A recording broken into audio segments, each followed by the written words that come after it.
Sa ilalim ng liwanag ng maliit na ilaw, si Mang Tonyo ay tahimik na nagtatrabaho sa kanyang maliit na bahrong-bahrong sa tundo na puno ng simpleng kasangkapan at ilang piraso ng lumang kahoy.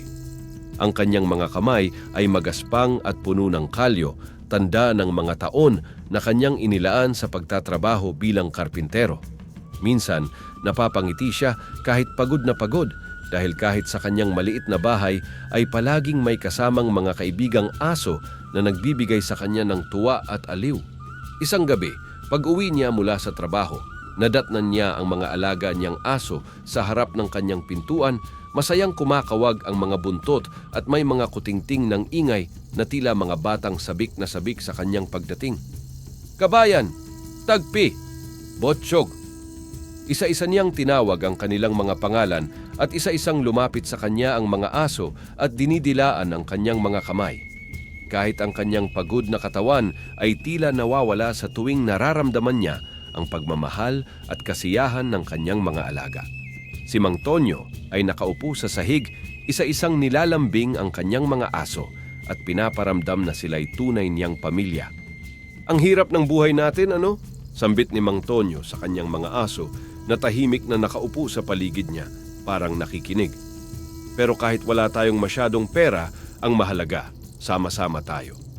Huminga siya ng malalim, pinapanood ang mga aso niyang masayang kumakain ng mga tirang pagkain na dala niya mula sa kainan kung saan siya nagtrabaho kanina. Ang bawat kagat ng tinapay at kanin ng kanyang mga alaga ay punong-puno ng kasiyahan at kitang-kita sa mga mata nila ang pasasalamat. Napangiti si Mang Tonyo at inisip, sana, kahit paano, nararamdaman ninyo ang pagmamahal ko sa inyo. May mga pagkakataon na kinu-question siya ng mga kapitbahay niya, nagtatanong kung bakit siya nag-aaksaya ng oras at pera para sa mga aso, gayong siya mismo ay kapos sa mga pangangailangan. Tonyo, napapansin ko ha, lagi ka nang may kasamang mga aso kahit saan ka magpunta, sabi ni Aling Rosa, ang matandang tindera sa kanto isang umaga. Hindi mo ba naiisip na sayang ang pera mo sa kanila? Abay, baka mas kailangan mo rin iyon. Ngunit matapat ang sagot ni Mang Tonyo. Alam mo, Aling Rosa, sa totoo lang, para na silang pamilya sa akin, sagot niya. May halong lungkot at pagmamalaki sa kanyang tinig. Sila lang ang may tunay na malasakit sa akin kahit wala akong maibigay na malaking bagay sa kanila. Ngumiti si Aling Rosa at huminga ng malalim. Mukhang sa puso mo talaga natagpuan ang kasiyahan sa mga aso, Tonyo, sabi niya. Maswerte ang mga aso sa'yo, kahit mahirap ka, inuuna mo pa rin sila. Lagi niyang naiisip kung paano naging ganito siya kalapit sa mga aso. Bakit nga ba niya inuuna ang kanilang kapakanan kaysa sa sarili? Sa tuwing nakikita niya ang mga asong pakalat-kalat sa kalye na parang mga kaluluwang nawawala at nagugutom, hindi niya kayang magpatuloy lamang at balewalain sila. Isang hapon, habang nagpapahinga siya sa gilid ng kalsada, nilapitan siya ng isang payat na aso na tila napakalungkot ang mga mata. Inabot ni Mang Tonyo ang isang pandesal na dala niya at walang alinlangan na pinakain ito sa aso. Naglakad-lakad sila ng sabay sa may eskinita, tahimik ngunit punong-puno ng pagpapahalaga. Alam mo, kung may kaya lang ako, siguro mas marami pa akong matutulungan na tulad mo, bulong ni Mang Tonyo sa asong nasa tabi niya. Pero heto lang ako ngayon, kaya't kung anong meron, pinagsasaluhan natin. Ang asong kanyang kinakausap ay sumandal sa kanyang binti, parang natutunaw ang lungkot sa init ng kanilang samahan. Sa bawat oras na kasama niya ang kanyang mga aso, nararamdaman ni Mang Tonyo na may saysay ang bawat araw ng pagod na trabaho. Isang mahangin na gabi, nang akmang papasok na siya sa kanyang bahrong-bahrong matapos pakainin ang mga aso, narinig niya ang pagtahol ng isa sa mga ito. Napansin niyang tila nag-iipon ang kanyang mga alaga sa isang sulok, may inaamoy na tila kakatuwang bagay. Nilapitan niya ito at nadiskubring isang bagong aso ang lumalapit, nanginginig at tila pagod na pagod sa kalsada. "Huwag kang mag-alala, kaibigan," bulong niya sa bagong dating habang pinapakain niya ito ng dala niyang pagkain. "Hindi kita pababayaan, kasama ka na sa pamilya." Ang mga aso niyang dati ay pagalagala at sugatan ay ngayon masigla at tila mga batang magiliw sa kanyang presensya. Lumalalim ang gabi, ngunit naroon si Mang Tonyo nakatingin sa kanyang maliit na tahanan na puno ng ngiti at kagalakan. Sa totoo lang, nasabi niya sa kanyang sarili habang pinapanood ang kanyang mga asong isa-isang natutulog, kayo ang nagbibigay sa akin ng lakas. Kahit wala akong pera o marangyang bahay, kayong mga kasama ko sa hirap at ginhawa ang bumubuo ng aking pamilya. Tila nagkaroon ng init sa kanyang puso at katawan sa malamig na gabing iyon at naisip ni Mang Tonyo, kung wala kayo, siguro mas mahirap pa ang buhay ko. Dahil dito, natutunan niyang ipagpatuloy ang kanyang buhay ng may tunay na malasakit sa mga asong gala, kahit alam niyang maraming tao ang hindi makakaunawa sa kanyang ginagawa. Sa bawat araw na lumilipas, si Mang Tonyo ay nanatiling tapat sa kanyang mga alaga. Sa simpleng pamumuhay at sa kanyang maliit na tahanan sa squatter, nagkaroon siya ng isang mas malalim na pag-unawa sa tunay na diwa ng pagmamahal at malasakit. Isang buhay na hindi lamang tungkol sa yaman, kundi sa pagsasakripisyo para sa iba, kahit pa hindi niya kayang bigyan ng lahat. Matapos ang mahabang araw ng pagtatrabaho, bumalik si Mang Tonyo sa kanyang tirahan na may daladalang kaunting tinapay at kanin mula sa karinderya kung saan siya nagtrabaho bilang ekstra. Sa kanyang paglalakad, napansin niya ang isang aso na tila ilang araw nang hindi nakakakain, nakaupo sa isang madilim na eskinita. Ang mga mata nito ay nagmamakaawa para sa tulong. Dahan-dahan siyang lumapit, umupo sa tabi nito at inilahad ang pagkain. "Kawawa ka naman, kaibigan," mahinang sabi ni Mang Tonyo habang inilalapag ang pagkain sa harapan ng aso. "Wala bang nag-aalaga sa'yo?" Habang pinapanood niya ang aso na kumakain, hindi niya mapigilan ng isipin kung ilang aso pa kaya ang naghihirap sa lansangan na walang makain o masilungan. Sa gitna ng kanyang pagmumuni-muni, biglang nagliwanag ang paligid at lumitaw mula sa wala ang isang maliit na nilalang na may suot na makulay na damit. Nagulat si Mang Tonyo, halos mapatalon sa kanyang kinatatayuan. "Ay kabayo!" sigaw niya sa gulat. "Huwag kang matakot, Mang Tonyo," ang mahinahong sabi ng duwende. "Ako si Malasakit at matagal na kitang pinagmamasdan. Napahanga ako sa iyong walang sawang pagtulong sa mga asong ito." Si Mang Tonyo, bagamat nagtataka, ay naramdaman ang isang di maipaliwanag na kapayapaan. "Salamat po, pero bakit po kayo nandito?" tanong niya. Ang kanyang boses ay puno ng pagtataka at kaba. "Bibigyan kita ng isang regalo," tugon ng duwende habang inilalabas mula sa kanyang bulsa ang isang kumikinang na dog chain. "Ito ay magbibigay sa iyong alaga ng kakayahang makaamoy ng kayamanan. Gamitin mo ito ng mabuti." Nang marinig ito, napanganga si Mang Tonyo. "Kakayahang makaamoy ng kayamanan?" ulit niya. "Ngunit bakit niyo ako bibigyan ng ganitong regalo? Hindi ba mas maraming tao ang mas nangangailangan nito kaysa sa akin? Ang kayamanang ito ay hindi lamang para sa pagpapayaman ng iyong sarili." Paliwanag ni Malasakit, ang kanyang mga mata ay tumitingin ng diretsyo sa puso ni Mang Tonyo. "Ito ay para sa pagtulong mo pa sa mas maraming hayop. Alam kong hindi mo ito gagamitin para sa sarili mong interes lamang."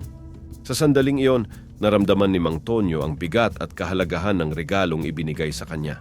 Siya, na isang simpleng karpintero, ay napili para sa isang gawain na higit pa sa kanyang inakala. "Maraming salamat po," sabi niya, habang maingat na kinukuha ang dog chain. "Pangako, gagamitin ko ito para sa kabutihan." Tumango si Malasakit at bago pa man makapagsalita si Mang Tonyo, ang duwende ay unti-unting naglaho na para bang isang bula. Napatingin si Mang Tonyo sa kanyang paligid at tanging ang aso na kumakain ang kanyang kasama na para bang walang nangyari. Habang naglalakad pa uwi, dala ang dog chain sa kanyang bulsa at ang asong sinagip niya sa tabi, puno ng pagtataka ang kanyang isipan. "Paano kaya magbabago ang buhay ko dahil sa regalong ito?" tanong niya sa sarili. Ngunit sa kabila ng lahat, nangibabaw ang isang matinding damdamin, ang pasasalamat at ang pangako na gagamitin niya ang regalong ito para sa mas maraming asong nangangailangan ng tulong. Nang makarating siya sa bahay, sinalubong siya ng kanyang mga aso na parang alam nilang may dala siyang magandang balita. "Mga kaibigan," sabi niya, habang pinapakita ang chain, "mukhang magkakaroon tayo ng bagong pakikipagsapalaran." Sa pagsikat ng araw, nagising si Mang Tonyo na may bagong sigla at pag-asa. Inihanda niya ang agahan para sa kanyang mga alaga. Bawat isa'y sabik sa bagong araw, tila ba nararamdaman nila ang kakaibang enerhiya mula sa kanilang amo.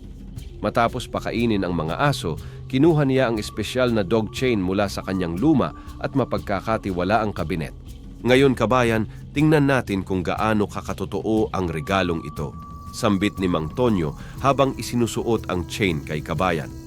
Tila nagtataka ang aso, umikot-ikot sa kanyang pwesto, sinisinghot ang bagong bagay na nakasabit sa kanyang leeg. Pagkatapos ng ilang sandali ng pag-aalangan, pinakawalan niya si kabayan sa labas. Agad na sinimulang singhutin ng aso ang kapaligiran para bang may hinahanap na hindi nakikita ng ordinaryong mata. Si Mang Tonyo, sinundan ng aso, pinagmamasdan ang bawat kilos ni kabayan. Sa isang bakanting lote na ilang beses na nilang nadadaanan sa kanilang araw-araw na paglalakad, biglang huminto si kabayan. Nanginig ang katawan nito at tila ba may malakas na pangamoy na nakakapit sa kanyang ilong. "Dito ba, kabayan?" tanong ni Mang Tonyo, hindi makapaniwalang nanunood sa aso. Tumahol si kabayan, tumingin sa kanyang amo at nagsimulang kumaskas sa lupa gamit ang kanyang mga paa. Walang pag-aalinlangan, lumuhod si Mang Tonyo at nagsimulang maghukay gamit ang kanyang mga kamay. Ang lupa ay basa at madaling hukayin at ilang sandali pa natuklap niya ang isang maliit na kahon na gawa sa kahoy. "Naku, ano ito?" bulong niya sa sarili habang dahan-dahang binubuksan ang kahon. Sa loob, kumikinang ang isang gintong singsing at isang kwintas na may mga mamahaling bato. Napahinto siya, huminga ng malalim at napatingin kay kabayan na masayang kumakahol. "Mukhang totoo nga ang sinabi ni Malasakit," sabi niya habang tinitigan ang kumikinang na mga hiyas. "Pero hindi ko inaasahan na ganito." Habang nakaupo sa gilid ng butas na kanyang hinukay, hindi mawari ni Mang Tonyo ang mararamdaman. Dapat ba siyang maging masaya dahil sa natagpo ang mga alahas? O dapat ba siyang mag-alala sa maaaring iba pang implikasyon ng paggamit ng mahiwagang chain? "Dapat ba tayong magdiwang, kabayan?" tanong niya sa aso na masaya pa ring umiikot sa paligid. "O may mas malalim pa itong ibig sabihin?" Sa pag-uwi nila, bitbit ang kayamanang natagpuan, hindi mapakali si Mang Tonyo. Nangarap siya ng gising na sa wakas ay maibsan na ang kanilang kahirapan na makapagbigay siya ng mas magandang buhay para sa kanyang mga alaga. Ngunit sa kanyang puso, isang tanong ang patuloy na umiikot. Ano ang kapalit nito? Pagdating sa bahay, isinalaysay niya ang nangyari sa kanyang mga kaibigang aso na tila ba nauunawaan ang bawat salitang sinasabi. "Kung ito man ay biyaya o sumpa, magkasama natin itong haharapin," sabi niya habang hinahaplos ang ulo ni kabayan. "Hindi ako papayag na magamit ito para sa masama." Habang naghahanda para matulog, napagpasyahan ni Mang Tonyo na mag-ingat sa paggamit ng chain. "Kailangan nating matiyak na para sa kabutihan ng lahat ng ito," bulong niya sa sarili, habang nakatitig sa kumikinang na singsing at kwintas sa kanyang kamay. Ang gabing iyon, sa unang pagkakataon matapos ang mahabang panahon, hindi lang pighati ang kanyang naramdaman habang nakahiga. May halo itong pag-asa at pag-aalala para sa hinaharap. Paglipas ng mga araw, si Mang Tonyo ay nagpatuloy sa paggamit ng mahiwagang dog chain na ibinigay sa kanya ng duwende. Sa bawat gamit, tila ba lalo itong nagiging epektibo at nagtuturo kay kabayan ng mga bagong lugar kung saan maaaring may nakatagong kayamanan. Dahil dito, naging mas madalas ang kanilang paglalakad, minsan sa mga di pamilyar na lugar sa kanilang barangay.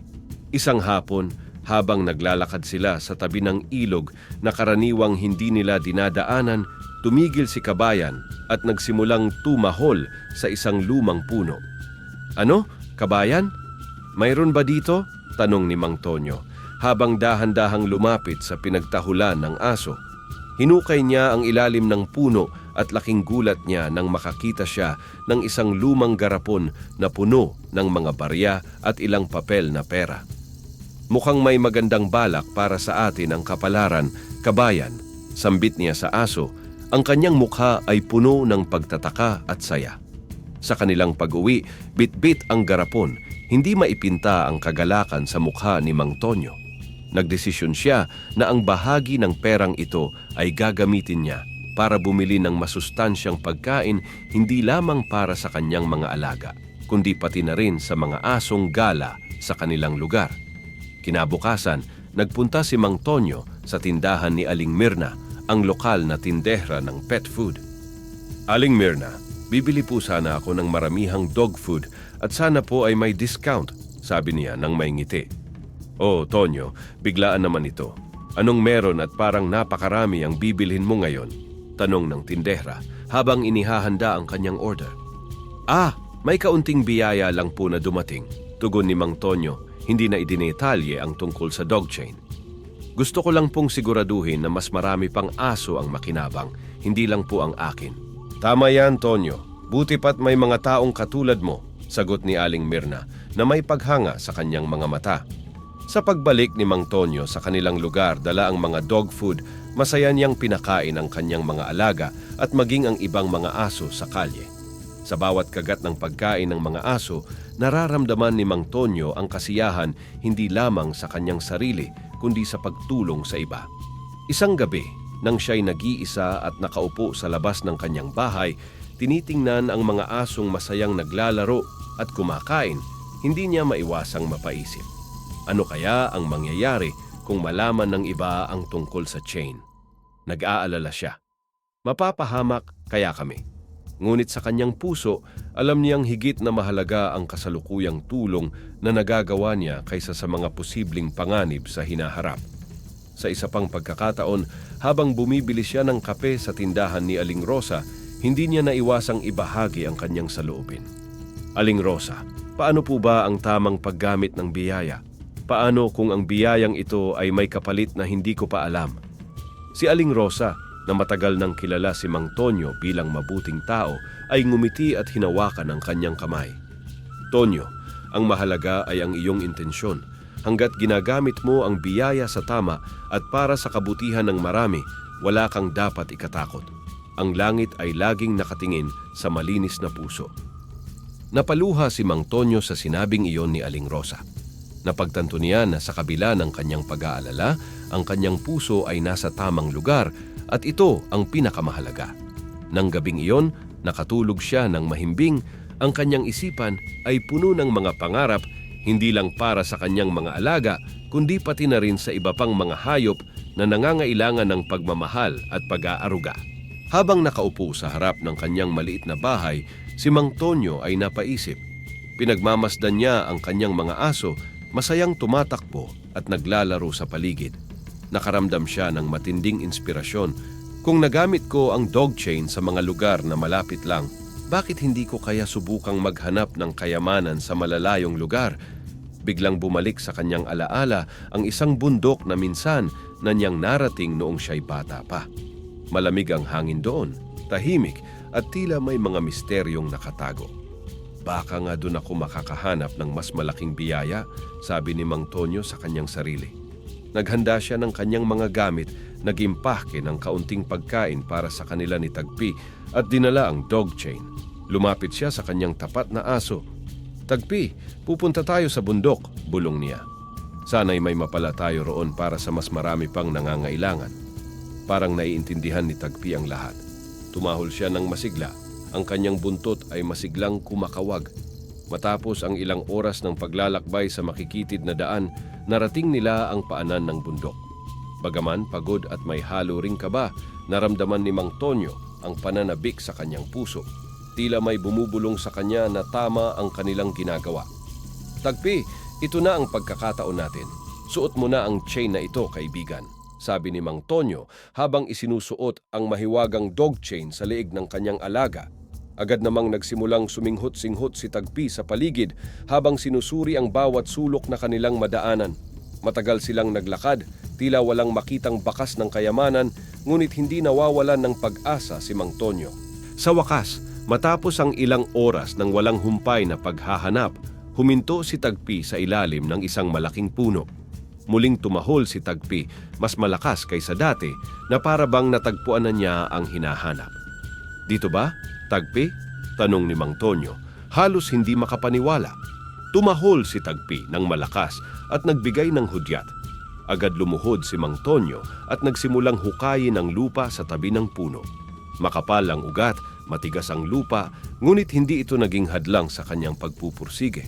Sana tama si Tagpi, dasal niya, habang patuloy na naghuhukay. Hindi nagtagal, nakapan niya ang isang bagay sa ilalim ng lupa.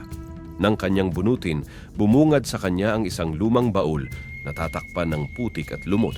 Tumigil si Mang Tonyo, tiningnan si Tagpi na nakaupo at masaya siyang pinapanood, tila nauunawaan ang nararamdamang tuwa ng kanyang amo. Tagpi, ito na nga ba ang hinahanap natin? Mahina niyang sabi, puno ng saya at pananabik. Dahan-dahang binuksan ni Mang Tonyo ang baul. Pagbukas pa lang niya, nabighani siya sa kislap ng mga ginto at alahas na bumungad sa kanya. May mga lumang baryang kumikinang sa sinag ng araw at may mga alahas na puno ng mahalagang mga bato. Hindi niya mapigilan ang mapaluha sa nakikita. Salamat! Maraming salamat! Bulong ni Mang Tonyo. Halos manginig ang boses sa sobrang saya.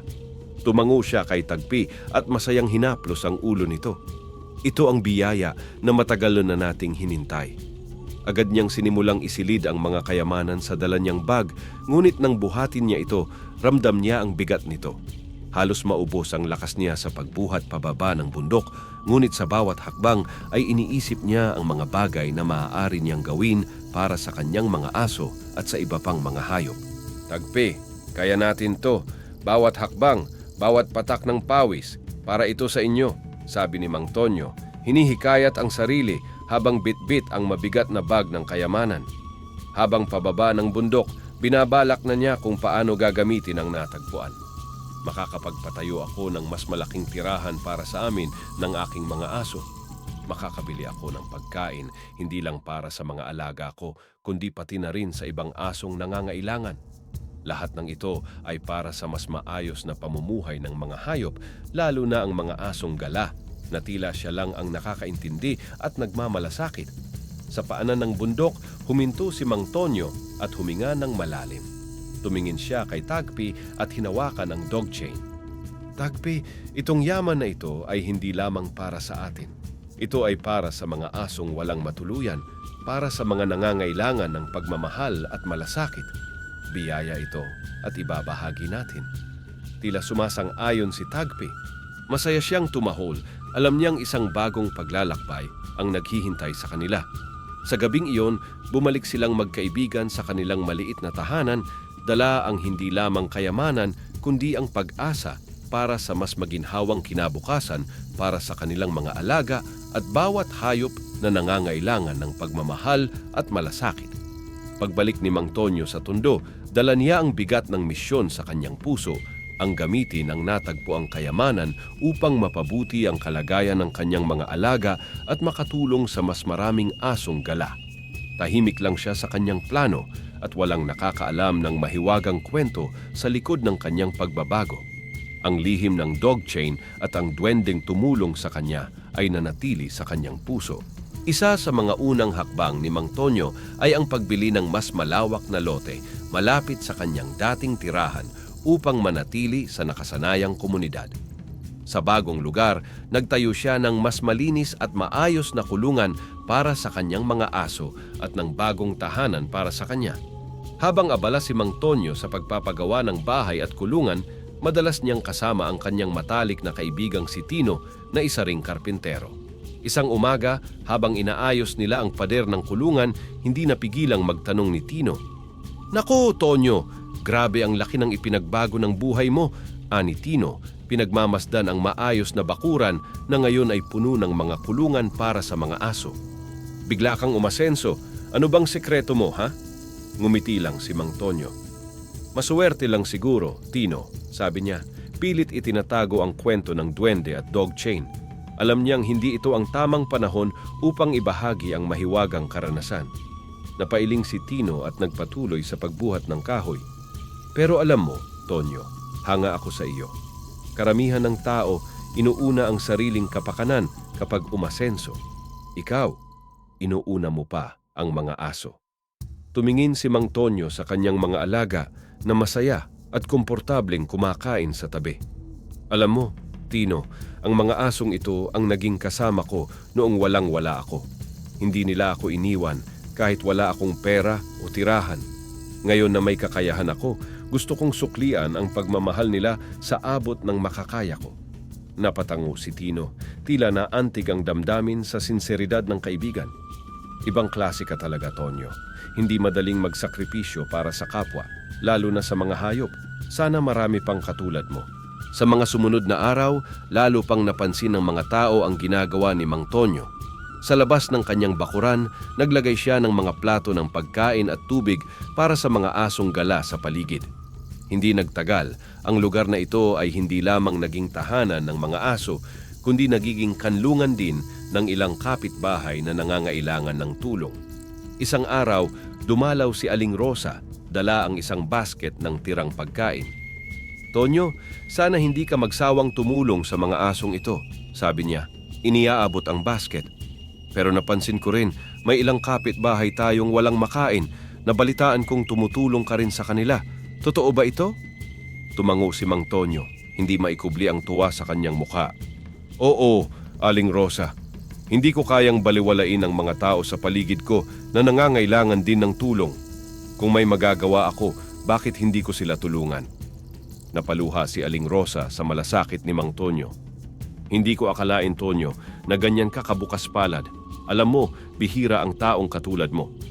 Sa mga sumunod na linggo, higit pa sa mga asong gala ang natutulungan ni Mang Tonyo. Dumarami ang mga taong lumalapit sa kanya para humingi ng tulong, lalo na't kumalat ang balita na nagbibigay siya ng pagkain hindi lamang para sa mga hayop, kundi para rin sa mga kapitbahay na naghihirap. Madalas, nakikita siya sa labas ng kanyang bakuran, nagbibigay ng pagkain sa mga kapitbahay na walang makain kasama ang kanyang mga aso.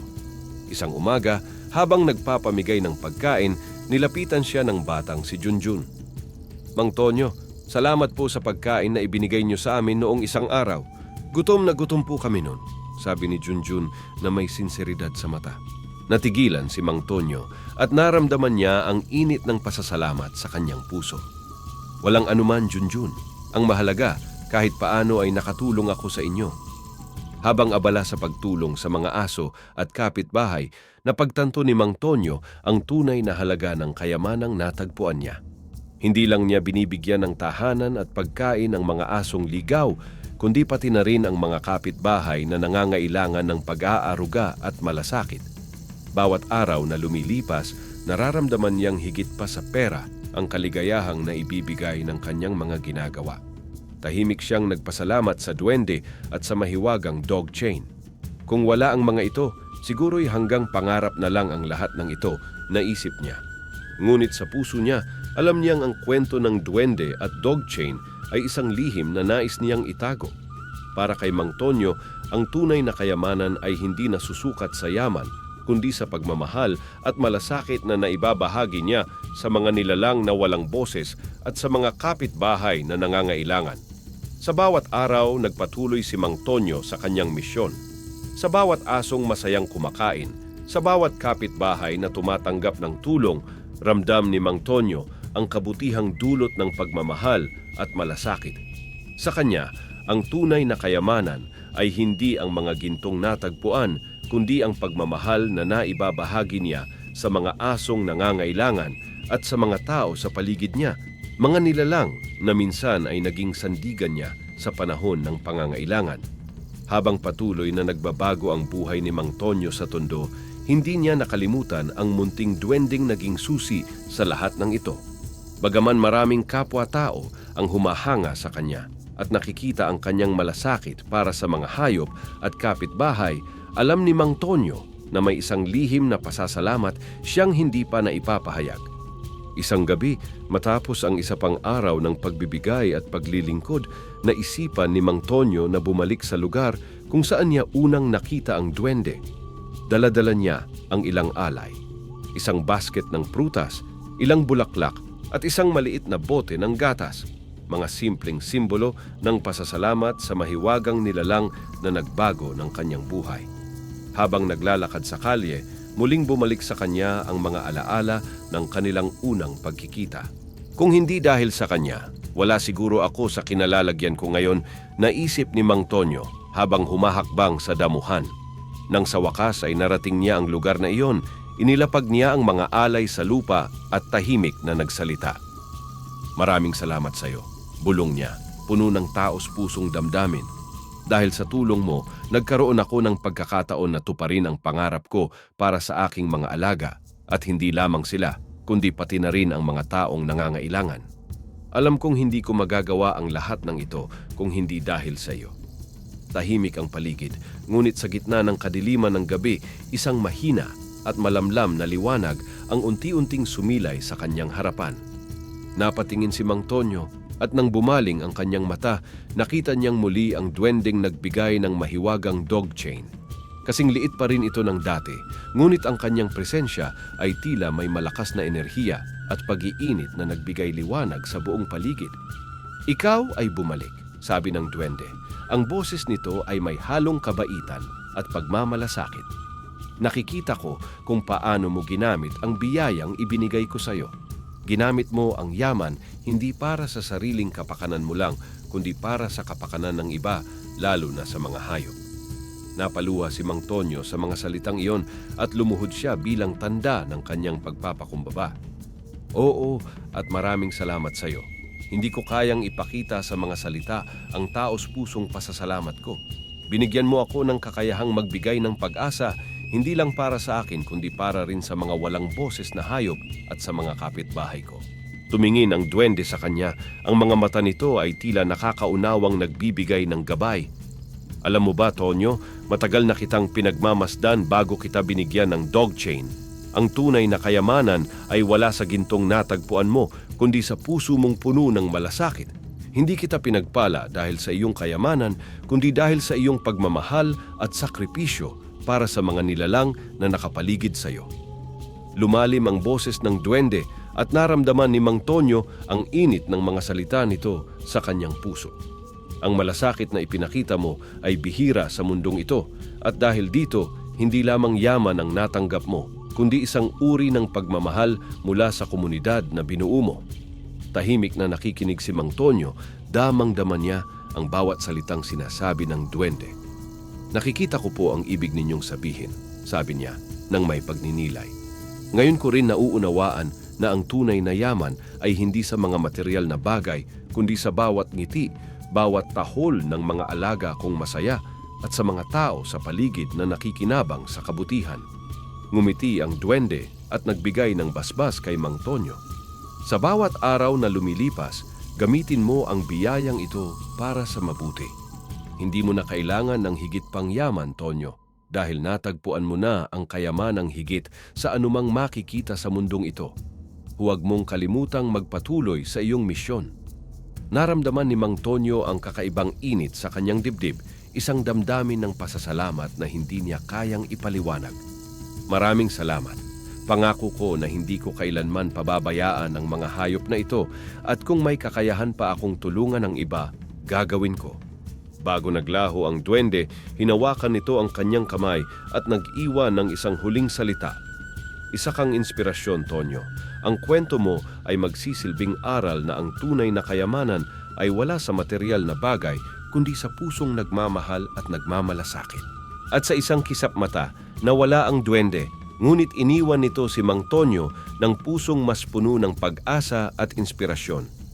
Tahimik siyang nagpasalamat at umuwi sa kanyang bahay na may bagong sigla. Alam niyang ang kanyang misyon ay hindi nagtatapos dito, kundi nagsisimula pa lamang sa mas malaking pagmamahal at pag-aalay sa mga hayop at taong nangangailangan. Ngayon, sa kanyang pagbabalik, mas lalong lumalim ang kanyang dedikasyon sa kanyang mga alaga at sa kanyang komunidad. Ang bawat tahol ng kanyang mga aso, ang bawat ngiting natutunghayan niya sa mga taong natutulungan niya ay patunay na ang biyayang kanyang natamo ay isang pagkakataon upang magbigay ng tunay at wagas na malasakit. Nabuhay siya mula noon na puno ng kaligayahan at pagpapakumbaba, dala ang alaala ng duwende at ang aral na hindi kailanman mawawala sa kanyang puso. Ang kayamanang dala ng pagmamahal at malasakit ay walang kapantay na kahit anong material na bagay. Sa bawat araw, habang siya ay naglalakbay sa kanyang landas ng pagtulong, hindi na lamang siya nag-iisa, kundi laging may gabay ng isang mahiwagang kwento na sa kanya'y nagbigay ng tunay na kayamanang walang hanggan. Ngayon, kilala si Mang Tonyo sa kanilang lugar bilang ang taong may gintong puso para sa mga aso. Mula sa pagiging simpleng karpintero, siya ngayon ay pinuno ng Puso ng Tondo, isang maliit ngunit masigasig na organisasyong tumutulong sa mga asong ligaw. Sa kabila ng kanyang kayamanan, nananatili siyang simple at mapagkumbaba, mga katangiang lalong nagpalapit sa kanya sa mga tao sa kanilang komunidad. Isang hapon, habang inaayos ni Mang Tonyo ang bagong kulungan para sa mga nasagip na aso, dumating si Maricel, isang batang voluntaryo na madalas tumulong sa kanya. "Kuya Tonyo, paano po ba nagsimula ang lahat ng ito?" tanong ni Maricel habang inaabot ang martilyo kay Mang Tonyo. Habang kinukuha ang martilyo, tumingin si Mang Tonyo kay Maricel at ngumiti. "Maricel, nagsimula ito sa isang simpleng pangarap at sa maraming pagsubok. Nais kong baguhin ang buhay ng mga asong walang tahanan, sugatan at walang makain at bigyan sila ng pagkakataong magkaroon ng masaya at ligtas na buhay." Si Maricel, na lagi nang humahanga sa dedikasyon ni Mang Tonyo, ay lalo pang nagkaroon ng respeto sa kanya. "Mukhang marami nga po kayong pinagdaanan, Kuya Tonyo," tumango si Mang Tonyo. "Totoo yan, Maricel. Pero bawat aso na nailigtas natin, bawat isa sa kanila na nagkaroon ng bagong tahanan ay nagbibigay sa akin ng inspirasyon para magpatuloy." Habang nagpapako sila, tinuloy ni Mang Tonyo ang pagpapaliwanag. "At kahit mahirap, ang bawat araw ay puno ng bagong pag-asa. Nakikita ko ang halaga ng ating ginagawa sa bawat ngiti ng mga taong nag-aampon at sa bawat asong masiglang naglalaro sa kanilang bagong tahanan." Nagpatuloy sila sa pagtatrabaho at sa pagitan ng mga kalampag ng martilyo, nagkaroon ng katahimikan na puno ng pagninilay. Nang matapos ang araw at mag-isa na lamang si Mang Tonyo, kinuha niya ang dog chain mula sa kanyang bulsa, ang simpleng alaala ng hindi pangkaraniwang simula ng kanyang misyon. "Magaling, kaibigan," bulong ni Mang Tonyo sa hangin, parang kausap ang isang hindi nakikitang kaibigan. Naway magpatuloy ang biyayang ito at maging ilaw sa mas marami pang tao. Habang papalubog ang araw, dinala ni Mang Tonyo ang dog chain pabalik sa kanyang tahanan kung saan ito ligtas na nakatago, hindi bilang isang lihim kundi bilang isang pribadong paalala ng kanyang malalim na pananampalataya sa kanyang misyon.